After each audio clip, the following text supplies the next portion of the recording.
Mari bersama-sama kita memulai pertemuan ini di dalam doa terlebih dahulu. Mari kita berdoa. Tuhan, kami bersyukur malam hari ini kami mendapatkan kesempatan untuk bersama-sama sejenak belajar agar kami bisa memahami kehendak-Mu. Kami mohon kiranya Engkau memberkati malam hari ini. Di dalam nama Kristus kami berdoa. Amin. Bapak Ibu yang ada di rumah, Bapak Ibu bisa membuka Alkitab Bapak Ibu dari Yohanes pasal yang kedua, ayat yang pertama hingga ayat yang ke-12. Nanti saya akan bacakan babak demi babak supaya kita juga bisa mengikutinya dan menegaskan beberapa hal yang kita bisa pelajari dari bagian ini ya. Kita harapkan di dalam pembahasan PA selanjutnya kita juga akan bergerak ke mujizat yang kedua dalam catatan Injil Yohanes, begitu seterusnya. Mari kita mulai. Saya bacakan dulu Yohanes pasal yang kedua, ayat pertama hingga ayat yang ketiga. Ini saya menyebutnya sebagai babak yang pertama di dalam kisah ini. Yohanes pasal yang kedua, ayat 1 hingga ayat yang ketiga. Pada hari yang ketiga ada perkawinan di Kana yang di Galilea dan ibu Yesus ada di situ. Yesus dan murid-muridnya diundang juga ke perkawinan itu. Ketika mereka kekurangan anggur, ibu Yesus berkata kepadanya, "Mereka kehabisan anggur." Bapak, Ibu, dan saudara sekalian, kita tahu pernikahan itu selalu dipersiapkan dengan baik apapun latar belakang budaya seseorang. Tidak ada seseorang yang mempersiapkan perayaan pernikahan dengan sembrono dan sembarangan. Saya rasa itu adalah kebiasaan yang ada sejak zaman dahulu bahkan. Itu sebabnya ketika kita membaca kisah ini, di ayat yang ketiga dikatakan, ketika mereka kekurangan anggur, ibu Yesus berkata kepada Yesus, mereka kehabisan anggur. Anggur bagi orang Israel adalah salah satu hal yang penting di dalam pesta-pesta mereka. Anggur melambangkan dan membangkitkan rasa sukacita. Tetapi kita tahu di dalam catatan Alkitab, dalam tradisi Yahudi, kemabukan itu dianggap sebagai sesuatu yang tidak patut atau tidak layak. Meminum anggur, ini bukan jus yang tanpa alkohol, tetapi anggur yang beralkohol itu dilihat sebagai sesuatu hal yang biasa. Tetapi sekali lagi kemabukan dipandang sebagai sesuatu yang tidak layak di dalam tradisi orang-orang Israel. Nah, di mana pesta pernikahan ini berlangsung dituliskan di Kana dan yang di Galilea. Nah, penjelasan ini penting untuk kita memahami bahwa ini Kana yang ada di daerah Galilea. Sebenarnya kota Kana ini adalah tempat salah satu murid Yesus berasal yang namanya Nathanael. Nathanael ini berasal dari kota Kana. Nah, kita tidak tahu Yesus dan murid-muridnya diundang karena Nathanael berasal dari Kana, atau sisi yang lain karena ibu Yesus, Maria, ada di tempat itu. Jadi kita tidak mau tahu dengan pasti apa yang menyebabkan kehadiran Yesus dan murid-muridnya di situ. Yang kita tahu pada hari yang ketiga pada saat pernikahan di Kana itu ibu Yesus ada di situ. Nah, pertanyaannya adalah hari yang ketiga ini harus dimengerti seperti apa, teman-teman ya. Ada dua cara untuk memahami hari yang ketiga di bagian ini. Hari yang ketiga dipahami sebagai kalau hari yang pertama itu catatan Alkitab selalu Minggu, maka hari yang ketiga Senin, Selasa, pada hari Selasa. Ada penamaannya dalam bahasa Yunani tentu saja. Tetapi ada tafsiran yang lain yang mengatakan juga bahwa hari yang ketiga ini adalah hari yang ketiga dari 7 hari pernikahan, dari 7 hari perkawinan. Nah, kayaknya saya lebih memakai untuk mendekati bahwa ini adalah hari yang ketiga dari pesta perkawinan. Pesta perkawinan berjalan dengan baik, baru hari yang ketiga mereka menyadari bahwa ada kekurangan yang sangat fatal, yaitu kekurangan anggur. Kita tidak tahu apakah tahu-tahu tamunya jadi lebih banyak begitu, sehingga anggurnya kurang. Yang kita tahu dari common sense kita adalah semua sudah dipersiapkan dengan baik. Nah, pada waktu zaman itu, pernikahan itu, teman mempelai laki-laki akan mengantar mempelai perempuan ke rumah mempelai laki-laki. Di sana pesta diselenggarakan. Acara itu bisa berlangsung sampai 7 hari. Nah, biaya pesta perkawinan ditanggung mempelai laki-laki. Nah, coba sekarang Bapak Ibu bayangkan sebagai posisi mempelai laki-laki yang mempersiapkan dan membiayai pesta yang berlangsung 7 hari itu sekali dalam hidup, yaitu terkait dengan pernikahan. Kalau sampai kurang anggur, itu mungkin sama fatalnya dengan orang Indonesia, di mana ada acara pernikahan tetapi nasinya kurang, hanya ada lauknya, sulit untuk dinikmati, bukan? Anggur menjadi sesuatu hal yang pokok. Nah, saya mau berhenti dulu di bagian ini untuk menegaskan bahwa ini menurut saya adalah refleksi atau cerminan dari kehidupan ini. Tidak peduli bagaimanapun kita mempersiapkan segala sesuatu dengan baik, hidup keluarga dan perjalanan kehidupan kita harus menyadari bahwa hasil akhir itu bisa di luar kendali. Jadi babak pertama menurut saya adalah sebuah potret tentang realita kehidupan. Anda dan saya mempersiapkan segala sesuatu dengan baik untuk kehidupan kita, tetapi hasil akhir selalu di luar kendali kita. Dan di dalam realita hidup kita menjumpainya dalam berbagai bentuk, bukan? Anak sudah disekolahkan dengan baik supaya mengerti dan berbakti kepada orang tua, ternyata begitu jadi merupakan orang tua. Hidup pernikahan sudah ditata dengan baik, sudah ditata dengan rapi, sudah ditata dengan begitu yang terbaik, tahu-tahu ada duka menghampiri. Kita kehilangan orang yang kita cintai, atau orang yang kita cintai memilih bersama dengan orang lain. Ya, babak pertama ini saya ingin mengajar kita untuk belajar satu realita kehidupan ini, Bapak Ibu. Tak peduli betapapun disiapkan dengan baik, dengan effort yang luar biasa, hasil akhir selalu berada di luar jangkauan tangan kita. Inilah realita kehidupan itu. Tak peduli sebaik apapun persiapannya, hasil akhirnya di luar kendali kita. Dan ini yang menjadi latar belakang dari kisah mujizat yang kemudian kita baca di dalam Injil Yohanes. Dari poin yang pertama tadi, mari kita bergerak ke babak yang kedua, Bapak, Ibu, dan saudara sekalian. Ayat yang keempat berkata, kata Yesus kepadanya, mau apakah engkau daripadaku, Ibu, saatku belum tiba. Ayat yang kelima tertulis, tetapi Ibu Yesus berkata kepada pelayan-pelayan, apa yang dikatakan kepadamu, buatlah itu. Yang pertama yang harus kita cermati adalah terjemahan kata ibu, yang sebenarnya dari bahasa Yunani-nya, harafiahnya artinya perempuan. Jadi Yesus seperti berkata, mau apakah engkau daripadaku perempuan atau wanita, saatku belum tiba. Nah, Yesus kembali memakai kata yang sama ketika dia disalibkan, dan dia berkata kepada ibunya, dia berkata, gune, perempuan, terjemahan Alkitab Indonesia adalah ibu, inilah anakmu, menunjuk kepada murid, dan kepada murid dia berkata, inilah ibumu. Nah, sebelum kita berpikir bahwa Yesus ini kok tidak sopan, dia kok memanggil ibunya sendiri dengan kata ganti wanita atau perempuan. Bukankah ada cara yang lain yang lebih tepat misalnya?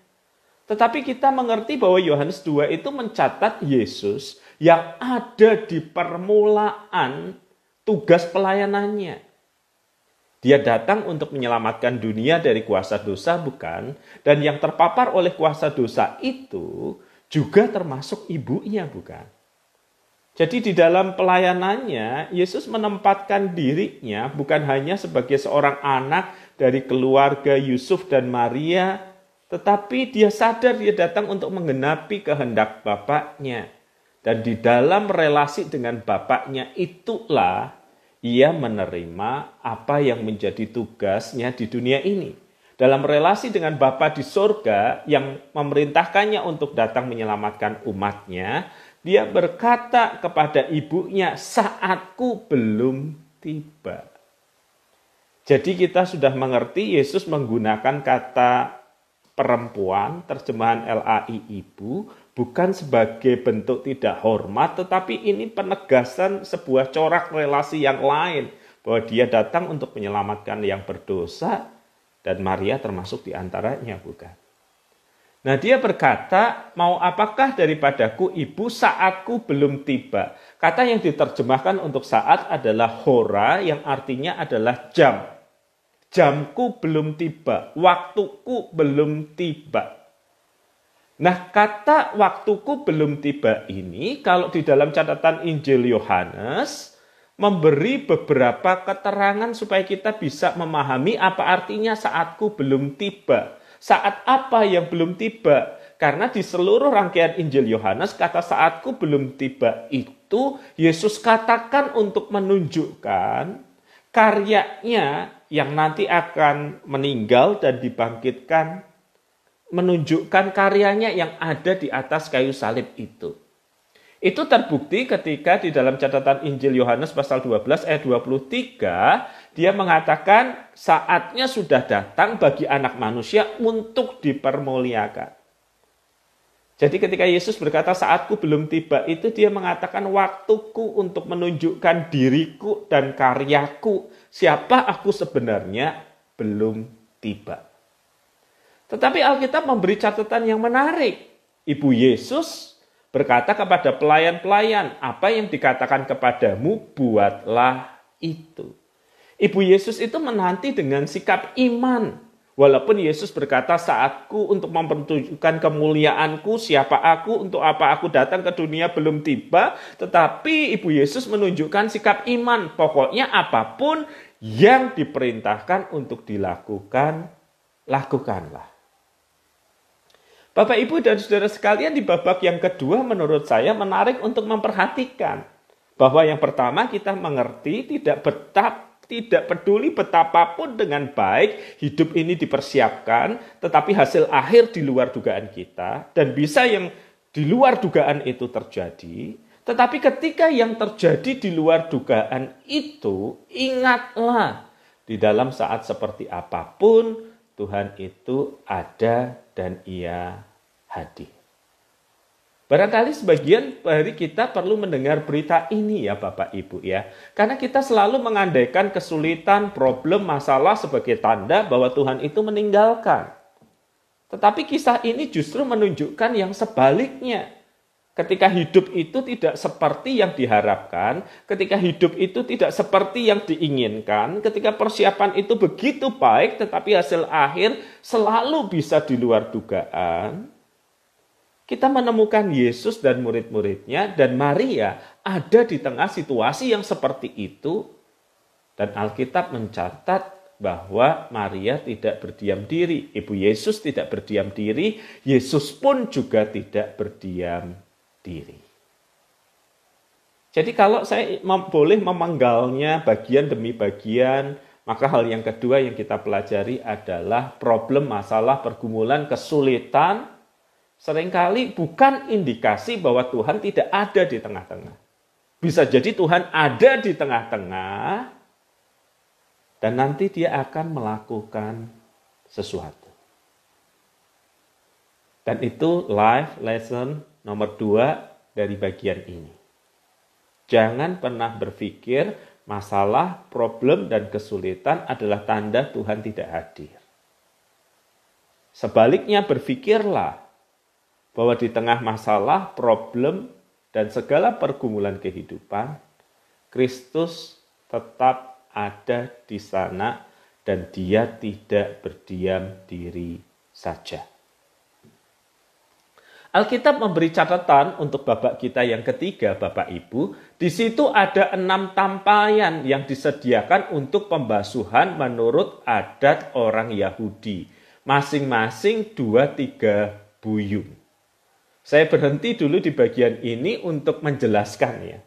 Tempayan menurut adat istiadat Yahudi itu digunakan untuk apa? tempayan itu digunakan, ditaruh di depan rumah. Kalau orang keluar dan kemudian masuk ke rumah, dia harus mencuci tangannya, dia harus mencuci kakinya, apalagi kalau menjelang makan.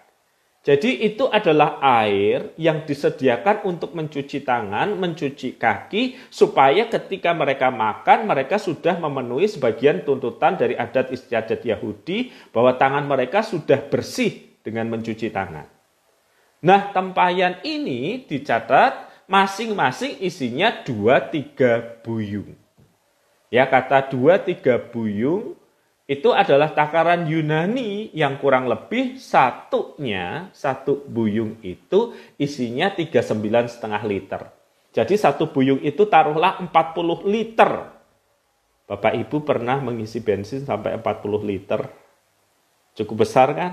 Nah, kalau satu tempayan itu isinya 2-3 buyung, berarti 80 sampai 120 liter. 80 sampai 120 liter dikalikan 6. Jadi itu adalah jumlah air yang sangat banyak. 8 sampai 120, ambil aja rata-ratanya 100 liter kali 6. Berarti 600 liter air kurang lebih yang nantinya akan berubah menjadi anggur. Kalau satu botol anggur di tempat Bapak Ibu taruhlah 1 liter, bayangkan nggak mujizat yang Kristus lakukan itu kalau dibotolin 600 botol anggur. Kalau masing-masing isinya 1 liter. Itu jauh lebih cukup untuk segala sesuatu. Tetapi kata buyung ini juga menarik Bapak Ibu, menjadi catatan bagi kita untuk memperhatikan juga. Yaitu kalau buyung ini digunakan untuk memenuhi adat istiadat Yahudi, bukan? Bahwa harus cuci tangan, bahwa harus cuci kaki. Tetapi nanti yang Kristus kerjakan adalah kelimpahan dari itu. Kasih karunia anugerah yang jauh melimpah. Air yang harusnya untuk cuci tangan dan cuci kaki diubah menjadi anggur yang kualitasnya sangat baik. Seolah menjadi cermin bahwa apa yang dijanjikan Taurat itu berupa aturan-aturan yang harus dipenuhi, tetapi Kristus datang untuk memberikan anugerah yang melimpah. Dan bacaan selanjutnya berkata, Yesus berkata kepada pelayan-pelayan itu, isilah tempayan-tempayan itu penuh dengan air. Dan mereka pun mengisinya sampai penuh. Lalu kata Yesus kepada mereka, sekarang cedoklah, bawalah kepada pemimpin pesta. Jadi waktu itu ada pemimpin pesta seperti ketua dari event organizer-nya. Dan ketika dia mencobanya, dia memanggil mempelai laki-laki. Nah, kenapa yang dipanggil mempelai laki-laki? Karena yang punya acara adalah mempelai laki-laki. Yang membiayai acara adalah mempelai laki-laki. Dan itu bertempat di rumah mempelai laki-laki. Dan dia berkata, setiap orang menghidangkan anggur yang baik dahulu, dan sesudah orang puas minum, barulah yang kurang baik. Tetapi engkau menyimpan anggur yang baik sampai sekarang. Ini bukan kebiasaan. Kebiasaannya yang baik diberikan dulu pada hari yang pertama, sejak hari yang pertama. Ketika orang sudah menikmati yang enak, sudah merasa puas, dikasih yang kurang baik, dia tidak akan memperhatikan turunnya kualitas itu. Tetapi sebagai pemimpin pesta yang berpengalaman, dia mengatakan ini yang sebaliknya. Yang awal tak pikir sudah enak, yang awal tak pikir sudah bagus. Tetapi ini justru lebih bagus dari itu. Bapak, Ibu, dan saudara sekalian, kita tahu bahwa mujizat itu terjadi. Dan mujizat ini ada di dalam konteks Yahudi. Ketika tata cara mereka pandang sudah baik, yang terbaik. Kristus memberikan yang jauh lebih baik daripada itu. Yaitu anugerahnya yang melimpah, air anggur yang berlimpah-limpah. Dan kita menyebutnya mujizat, Bapak Ibu, ketika air itu menjadi anggur. Kalau dalam istilah saya untuk mempermudah percakapan, saya menyebutnya ini mukjizat percepatan. Maksudnya gimana, Pak? Kita mengerti kan, air hujan jatuh ke tanah, diserap tumbuhan anggur, bergerak melalui batang-batang anggur, menumbuhkan daun, menumbuhkan buah. Buah ini kemudian diperas dan airnya menjadi minuman anggur yang sudah difermentasi. Kita menyebutnya mujizat karena Kristus dengan cepat mengubahkan dari air menjadi anggur. Sedangkan fenomena yang sama, tetapi dalam speed yang jauh lebih lambat, terjadi di dalam kehidupan ini ketika air hujan diserap akar, menghasilkan buah anggur, diperas, diolah jadi minuman anggur. Maksud saya adalah di balik sesuatu yang bersifat supranatural, yang cepat air berubah menjadi anggur. Ataupun yang sering kita anggap sebagai yang natural, air diserap akar menghasilkan buah anggur diperas jadi minuman anggur. Dua-duanya bagian dari pemeliharaan atau dua-duanya bagian dari pekerjaan Bapa yang di sorga, bukan? Kita menyebutnya mujizat ketika Kristus mengubah air menjadi anggur dalam satu jentikan tangan, begitulah. Tetapi proses yang sama terjadi di dalam alam ini melalui cara yang kita anggap natural. Tetapi itu juga menunjukkan kuasa Tuhan terus bekerja dan menopang, bukan? Ketika air diserap tanaman anggur, menghasilkan buah anggur, diolah, dan yang lainnya. Pelajaran berharganya adalah Bapak, Ibu, dan saudara sekalian, tidak perlu mempertentangkan karya Tuhan yang bersifat natural, dalam tanda kutip, atau yang bersifat supranatural. Karena di belakangnya ada pekerjaan dari kuasa Bapa yang sama. Air jadi anggur, kuasa Tuhan.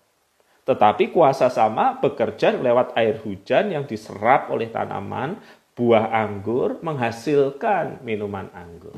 Lebih lambat prosesnya, tetapi itu bagian dari pemeliharaan dan kuasa Bapa di surga, bukan?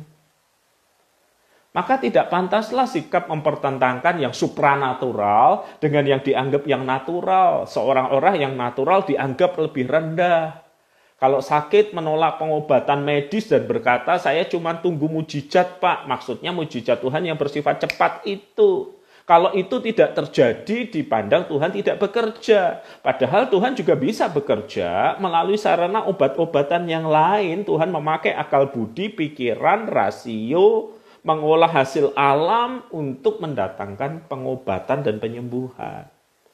Di balik itu juga ada pekerjaan Tuhan lewat akal budi manusia dan alam yang menyediakan segala sesuatu, bukan? Jadi mujizat itu bukan hanya sesuatu yang dengan cepat berubah dan kita mengatakan itu pekerjaan Tuhan. Tetapi juga ada hal-hal yang berjalan dengan lambat di dalam anugerah dan pemeliharaan Tuhan menghasilkan kebaikan manusia. Di dalamnya juga ada pemeliharaan Tuhan. Ada mujizat dalam tanda kutip cepat seperti yang Kristus lakukan, tetapi ada pemeliharaan Tuhan yang berjalan dengan perlahan. Namun Tuhan menyatakan kasih dan pemeliharaannya. Air di tangan Kristus menjadi anggur, air di dalam alam ini diserap oleh tanaman anggur, menghasilkan buah anggur, dan kemudian diperas menjadi minuman. Itu juga bagian dari pemeliharaan Tuhan atas semesta ini. Dan mujizat itu terjadi, Bapak Ibu. Kita sudah tahu jumlahnya. Anggap saja satu tempayan 100 liter, maka 6 tempayan 600 liter. Butuh berapa banyak orang yang menghabiskan semuanya itu. Sungguh melimpah, sungguh luar biasa. Dan kemudian, apa yang kemudian dicatat di dalam bagian ini? Setelah peristiwa yang luar biasa ini terjadi. Hal itu dibuat Yesus di Kana yang di Galilea, perlu jelas karena ada kota Kana di tempat yang lain, sebagai yang pertama dari tanda-tandanya. Jadi kalau menurut catatan Injil Yohanes, inilah yang pertama dari tanda. Tanda semeia, tanda itu selalu menunjuk pada realita yang lain. Seperti ketika Bapak Ibu berhenti, ada tanda huruf M 100 meter, Bapak Ibu tahu huruf M, restoran tertentu, McDonald 100 meter. Dengan tanda itu kita diminta untuk memperhatikan 100 meter ke sana itu loh. Ada restoran McDonald's. Jadi tanda itu berguna untuk menunjuk pada realita yang lain. Dan kalau di bagian ini mujizat itu dilihat sebagai tanda, maknanya jelas. Jangan berhenti mengagumi mujizatnya. Mujizat itu tanda yang menunjuk pada sang pembuatnya. Tidak perlu mengagung-agungkan lewat siapa mujizat itu dilakukan dan menganggap orang itu setengah ilahi kalau dalam konteks sekarang ya.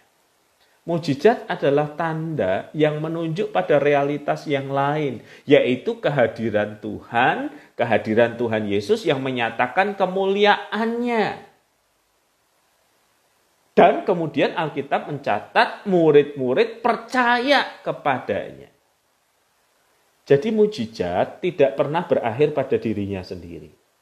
Kita tidak diminta untuk menghormati, menyembah mujizat, tidak. Mujizat itu adalah tanda yang menunjuk pada realita yang lain. Siapa yang ditunjuk? Ya ini pembuatnya. Siapa pembuatnya? Dalam kisah ini Kristus.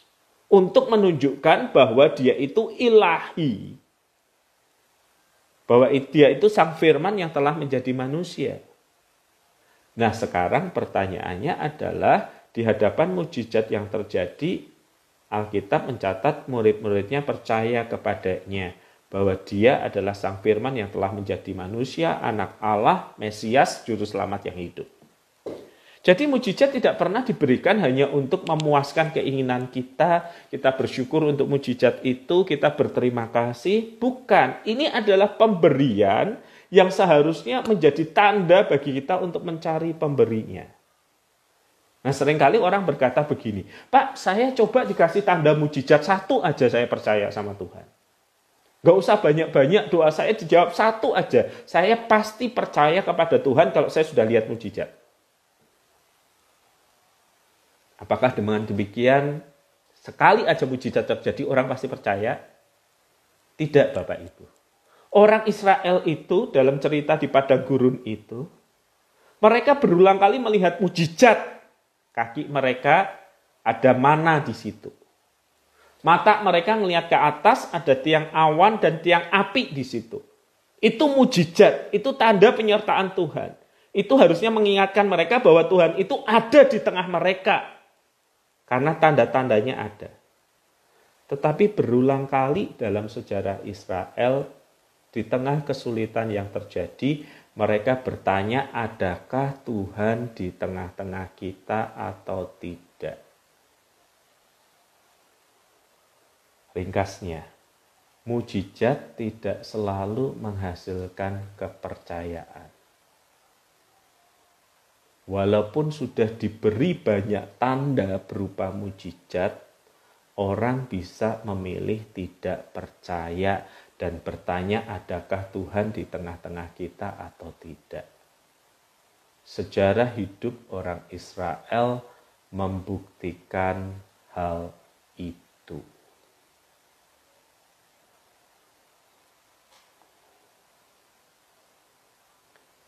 Jadi kita mengerti bahwa mujizat tidak selalu akan menghasilkan iman.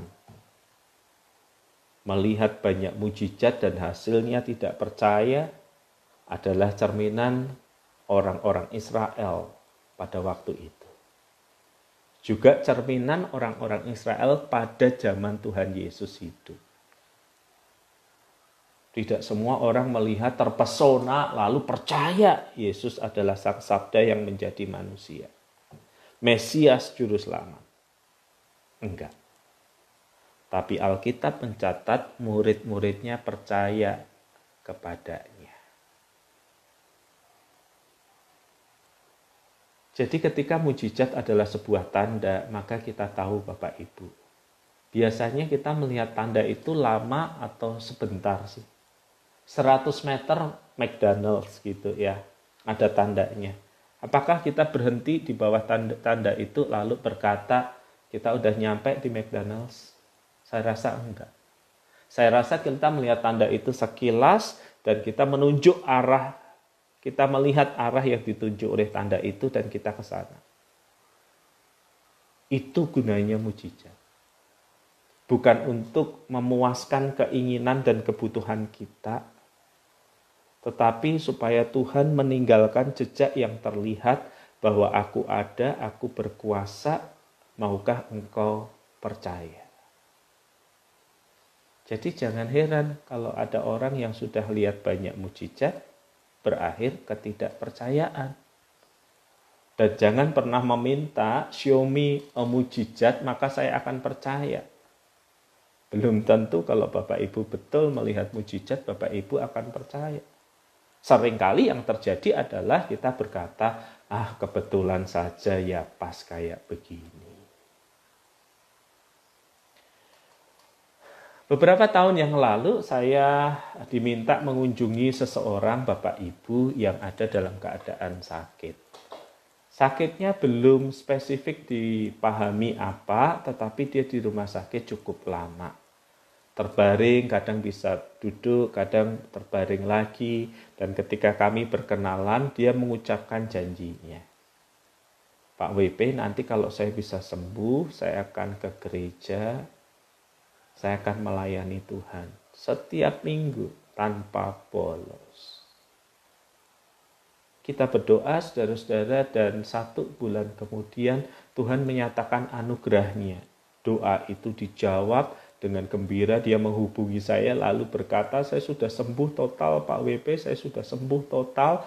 Ini mujizat Tuhan, ini jawaban doa yang luar biasa, nyaris mati tetapi Tuhan bangkitkan. Dan saya bertanya, Bapak masih ingat janjinya untuk ke gereja? Oh ya pasti Pak, saya pasti akan ke gereja. Muncullah dia di gereja minggu pertama, kedua, ketiga, keempat. Tetapi di minggu kelima dan selanjutnya saya tidak pernah mendengar kabar bahwa dia hadir.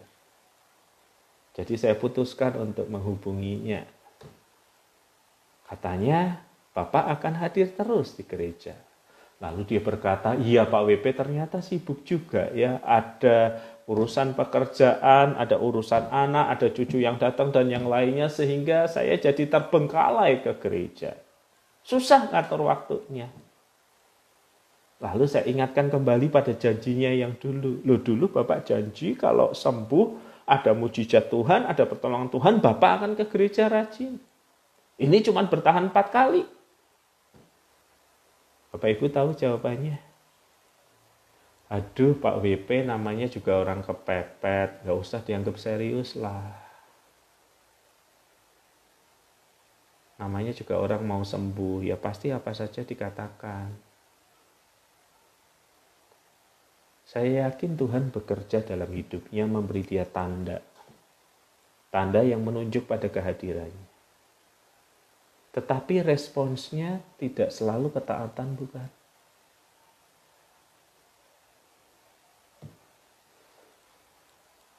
Tidak selalu mujizat itu menghasilkan iman. Tidak selalu. Sama seperti orang-orang di sekitar Yesus yang melihat banyak hal yang luar biasa yang Yesus lakukan. Tetapi ujungnya tetap mereka membunuh dan menyalibkan Yesus. Karena itu Bapak Ibu yang paling penting di dalam kehidupan kita adalah bagaimana kita melihat tanda itu dan hati kita percaya kepada Kristus. Di akhir surat Yohanes dituliskan, Yesus itu melakukan banyak hal lagi. Tetapi yang dicatat ini supaya kamu percaya bahwa Yesuslah anak Allah, Mesias, Juru Selamat, anak Allah yang hidup. Kita mungkin tidak bersentuhan dengan mujizat Kristus secara langsung. Tetapi ketika kita membaca kisah-kisah mujizat ini, kisah-kisah ini menjadi tanda yang mengajak kita untuk melihat siapa Yesus. Dan kalau bagi sebagian orang dia tidak perlu tanda, dia tidak perlu mujizat untuk percaya, ya bisa saja bukan? Dia tidak perlu dulu dengan jawaban doa yang spektakuler untuk menjadi percaya, untuk melihat mujizat yang luar biasa. Dia tidak perlu, karena hatinya udah hati yang percaya. Bisa saja terjadi. Sebaliknya, puluhan mujizat terjadi, tetapi orang menolak untuk percaya. Ya, itu juga bisa terjadi. Nah, Bapak, Ibu, dan saudara sekalian, mari kita ringkaskan apa yang telah kita pelajari dari babak ke babak ini. Yang pertama, Bapak, Ibu, apa yang tertinggal bagi kita untuk selalu diingat adalah tak peduli betapapun kita rapi mempersiapkan segala sesuatu di dalam hidup ini, pernikahan, pekerjaan, atau apapun urusannya, satu hal yang harus selalu kita ingat. Hasil akhir selalu di luar kendali kita. Dan bisa jadi tidak seperti yang kita inginkan. Inilah hidup ini. Yang kedua, Bapak Ibu, yang kita pelajari, bahwa di tengah kesulitan, di tengah segala pergumulan, yang seringkali kita berpikir itu tanda absennya Tuhan, tanda ketidakhadiran Tuhan, maka kisah ini justru menunjukkan hal yang berbeda. Bahwa Kristus hadir di tengah-tengah kesulitan dan pergumulan yang dialami. Dan kesulitan manusia yang ketiga menjadi panggung di mana Tuhan memberikan mujizatnya sebagai sebuah tanda yang menunjuk pada kehadirannya. Saya tadi sudah menjelaskan tentang kita menyebutnya mujizat ketika air dengan cepat berubah menjadi anggur 600-an liter. Tetapi dalam proses yang alami, air hujan itu juga bisa berubah menjadi anggur lewat proses yang berjalan lebih perlahan. Dia diserap oleh tanaman anggur, menghasilkan buah-buah diolah dan yang lainnya. Itu juga adalah bagian dari pemeliharaan Tuhan. Dan yang terakhir, yang paling penting di dalam kehidupan ini adalah mengenal dan mengalami Kristus. Baik ada tanda berupa mujizat, maupun tidak ada tanda berupa mujizat. Tetapi kita mengenal, kita mengalami, kita berpengalaman dengan Kristus yang memberikan hidup yang kekal itu. Dan Yohanes menulis bahwa semua yang ditulis ini supaya kamu percaya Yesuslah anak Allah, Mesias yang hidup. Berbahagialah mereka yang tidak melihat seluruh rangkaian pekerjaan mujizat Kristus karena kita hidup di zaman yang berbeda, tetapi percaya. Itu yang dikatakan oleh Yesus kepada Thomas, bukan? Berbahagialah mereka yang tidak melihat namun percaya. Nah, saya berhenti dulu pada bagian ini, Bapak Ibu, dengan beberapa pelajaran yang tertinggal bagi kita untuk kita pikirkan dan renungkan. Jika ada pertanyaan, Bapak Ibu boleh tinggalkan di kolom komen.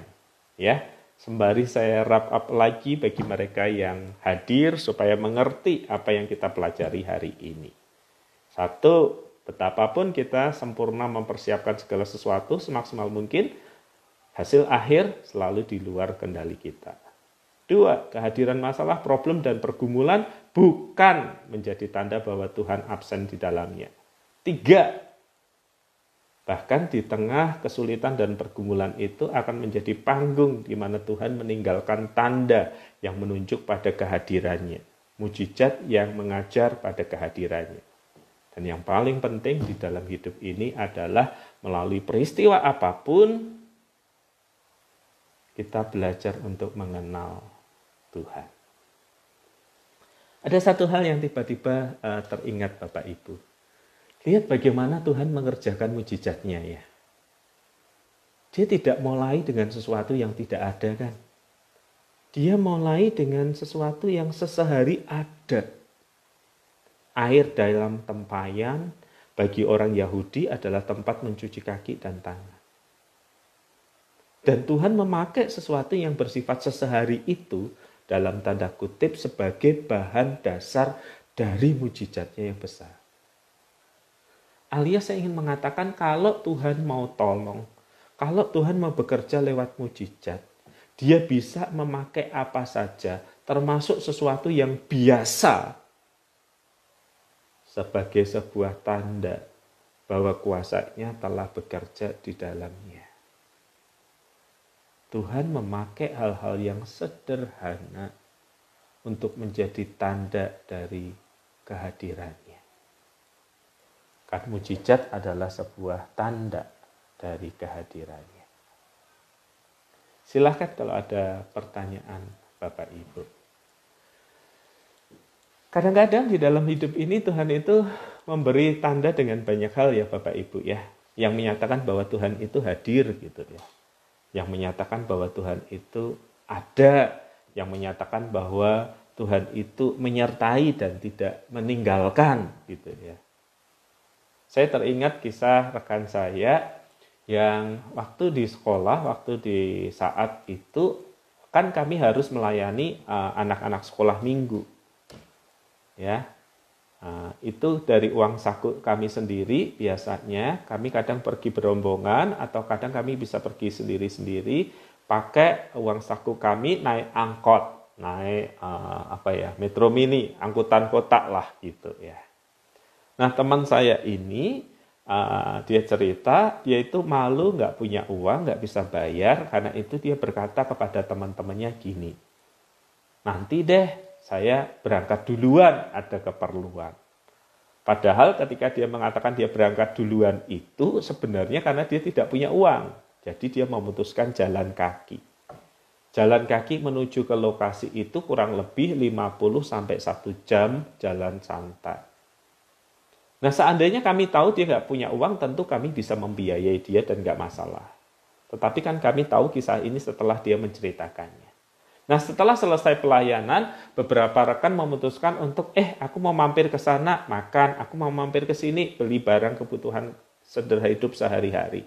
Dan rekan itu sudah berkata, iya aku tadi juga ada keperluan yang lain. Jadi bayangkan dia berjalan pulang 1 jam tuh. Kami itu masih nggak sadar bahwa dia itu nggak punya uang karena dia nggak cerita.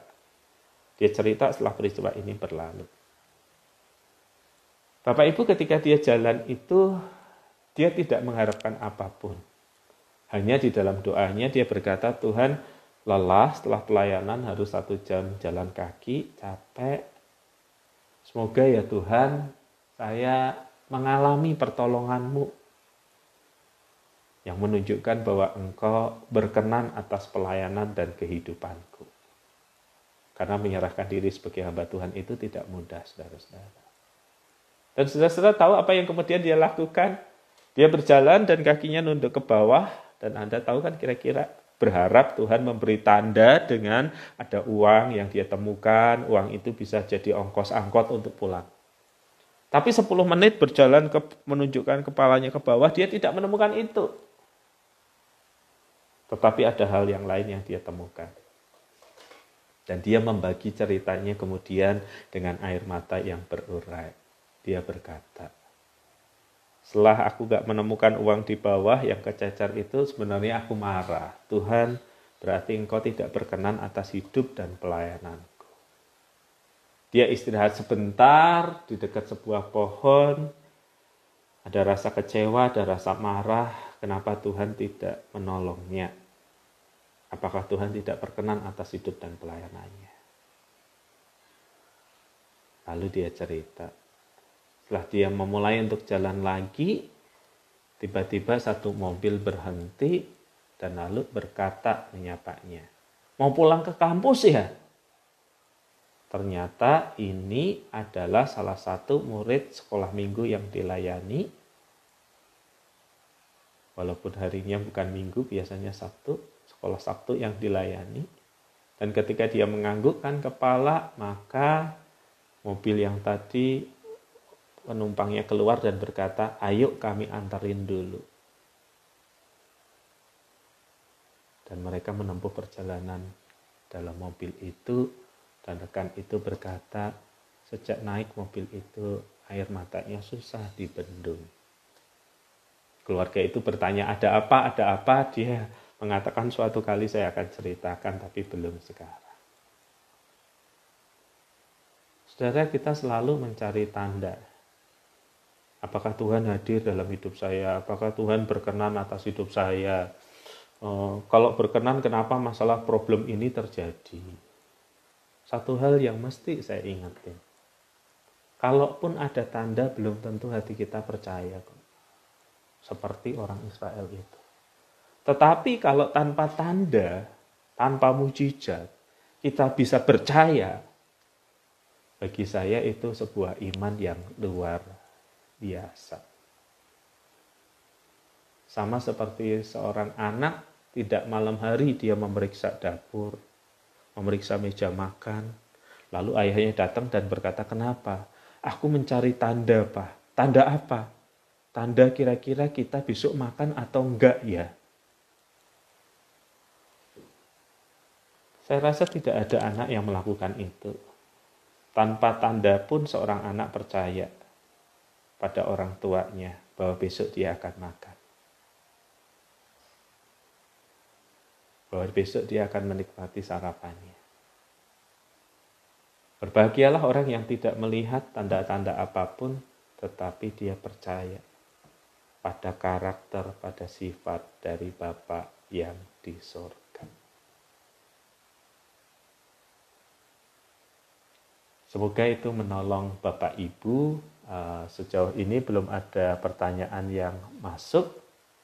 Jadi saya ingin mengakhiri pertemuan ini di dalam doa sambil mengingatkan Bapak Ibu bahwa follow akun media sosial GKI Ngagel. Besok ada acara lagi dan hari yang lain juga ada acara yang sama.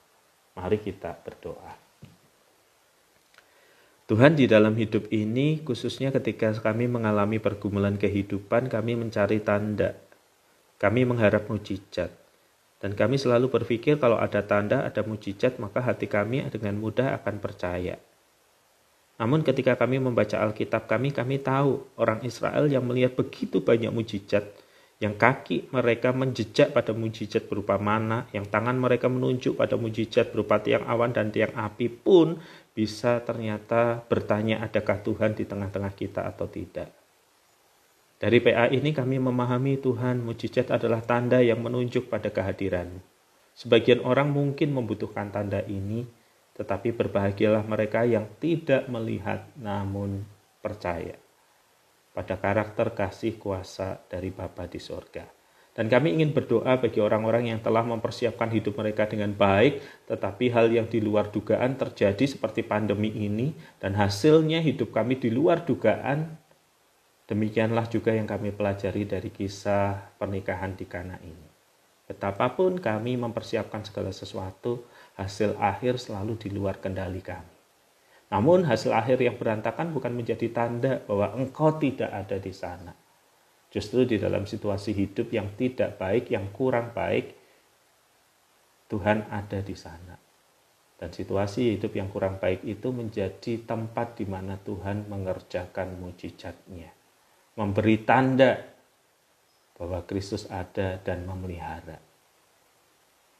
Karena itu ya Tuhan, ingatkan terus kami bahwa yang terpenting di dalam hidup ini adalah pengenalan kami yang bertumbuh kepada Tuhan, seiring dengan apa yang kitab suci katakan kepada kami. Di dalam nama Kristus kami berdoa. Amin. Terima kasih Bapak Ibu sudah mengikuti PA ini dari awal sampai akhir. Semoga memberkati Bapak Ibu dan nanti akan dipindahkan kepada IGTV dari GKI Ngagel di akun yang sama ini. Sampai bertemu pada Kamis-Kamis selanjutnya untuk pemahaman Alkitab dan juga acara-acara yang lain. Terima kasih, selamat malam, Tuhan memberkati kita.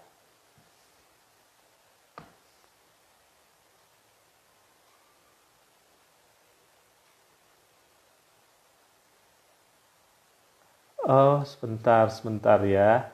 Bapak Ibu mohon maaf, ada yang terlewat tapi chatnya tidak naik. Saya jawab dulu ya sebentar ya. Bagaimana caranya kita bisa tahu Tuhan berbicara apa kepada kita dalam kita melangkah? Oke, terima kasih untuk pertanyaannya. Ya, bagaimana kita tahu ternyata chatnya tadi tidak bergerak ke atas ya. Sekarang saya tahu ya. Bagaimana saya tahu Tuhan berbicara apa dalam kehidupan kita ketika kita melangkah? Satu, Tuhan memberikan prinsip umum yaitu kehendaknya. Ya, sangat jelas. Jadi kehendak Tuhan itu harus ditaati karena itu adalah cerminan dari kehendak Tuhan. Misalnya, Tuhan berkata jangan mencuri. Berarti di dalam pekerjaan kita, di dalam kehidupan kita, di dalam berbagai aspek hidup kita, ya jangan mencuri. Itu kehendak Tuhan yang sangat jelas. Jadi Tuhan membatasi kita dengan kehendak moralnya. Jangan mencuri, jangan membunuh. Dan kemudian Tuhan juga memerintahkan kita untuk bergerak di dalam kasih. Kasihilah sesamamu, berdoalah untuk orang yang menganiaya kamu. Jadi yang kita punya adalah sebuah koridor berjalan. Sepanjang itu tidak bertentangan dengan kehendak moral Tuhan, maka kita bebas melakukan segala sesuatu. Jadi misalnya pertanyaan, contohnya adalah, Pak si A ganteng, misalnya untuk memberi jodoh, orang percaya. Si C baik, tetapi dia bukan orang percaya. Mana yang harus saya pilih? Jelas pilihannya berdasarkan standar kehendak Tuhan yang dinyatakan di dalam Alkitab. Misalnya dia menghendaki kita untuk menjadi seiman. Berarti dengan standar itu kita tahu apa yang harus kita pilih. Tapi kalau ini pilihannya X dan Y, Pak. Baik sama-sama cinta Tuhan. Maka siapapun yang kita pilih, baik X dan Y ada di dalam kehendak Tuhan. Nggak usah bingung. Jadi kita tahu bahwa Tuhan itu punya kehendak dalam kehidupan kita. Tapi Tuhan tidak ingin kita menghabiskan waktu untuk kemudian mencari kehendak Tuhan berdasarkan pewahyuan yang khusus. Batasnya sudah jelas, kehendak moralnya. Dan yang kedua, dia memberikan akal budi untuk memilih. Misalnya, ketika pagi hari kan kita tidak perlu bertanya kan, Tuhan baju apa yang harus saya pakai? Biru atau hijau? Yang mana yang merupakan kehendakmu Tuhan? Biru, hijau ada di dalam kehendak Tuhan. Agar kita misalnya tampil dengan cara yang pantas dan sopan. Jadi Anda milih biru, Anda tidak melanggar kehendak Tuhan. Anda milih hijau, Anda tidak melanggar kehendak Tuhan. Nah ini yang harus kita pahami ya. Jangan menghabiskan waktu untuk, mana ya Tuhan, berbicaralah Tuhan, jelas Tuhan. Enggak, Tuhan sudah berbicara melalui Alkitab dan itu menjadi koridor. Dan apapun yang di dalam koridor itu bebas kita pilih dan tidak ada yang salah atau tidak ada yang keliru. Gunakan akal sehat. Pekerjaan A dalam kehendak Tuhan, Pak. Tidak ada pelanggaran moral di dalamnya. Gajinya 10 juta. Pekerjaan B ada dalam kehendak Tuhan, Pak. Tidak ada pelanggaran moral dan yang lainnya. Gajinya 30 juta. Apa Anda masih perlu bertanya sama Tuhan? Yang mana Tuhan? A 10 juta, B 30 juta. Saya rasa Anda nggak akan bertanya mana kehendak Tuhan. Dua-duanya ada di dalam kehendak Tuhan, karena itu saya pilih jumlah yang lebih besar, karena itu sesuai dengan akal sehat kita. Jadi jangan terobsesi dengan kehendak Tuhan yang bersifat misterius yang harus dicari. Berkonsentrasilah pada kehendak Tuhan yang dinyatakan di dalam firman-Nya. Dan kemudian kita bebas memilih untuk itu. Oke, saya jawab begitu ya. Mohon maaf karena chatnya tidak bergerak ke atas. Saya tidak memahami ada pertanyaan tadi. Terima kasih Bapak Ibu. Saya akhiri ya. Tuhan memberkati.